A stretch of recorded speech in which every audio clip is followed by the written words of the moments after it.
Wayne, Nebraska Sunday, an event that allowed people to go back in time to the very first Christmas. KTIV's Nathan Price has that story.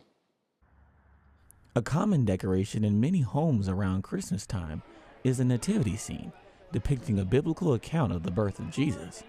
This event took the scene a step further, and it was anything but a silent night.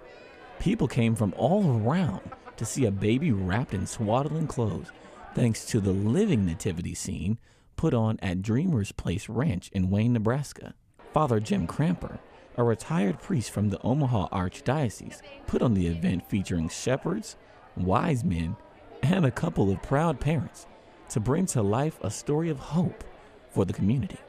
By coming, you begin to see how God works quietly, simply, without a lot of fanfare, but it touches people, and everybody that's here, I think, is touched by it. Organizers tell me that what people enjoy most is being able to see a story told over 2,000 years ago up close and personal. We do have the animals and the people, and people, they really enjoy up close. It's not a drive-by experience, it's an interactive where you get out of your car and come in.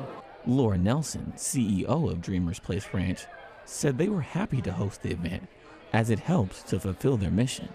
I think just fellowship and community awareness and just time with their family and seeing something different.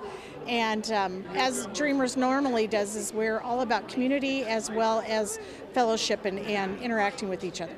And perhaps the greatest miracle of all is, despite all the commotion, a precious child could still sleep in heavenly peace. In Wayne, Nebraska, Nathan Price, KTIV News 4.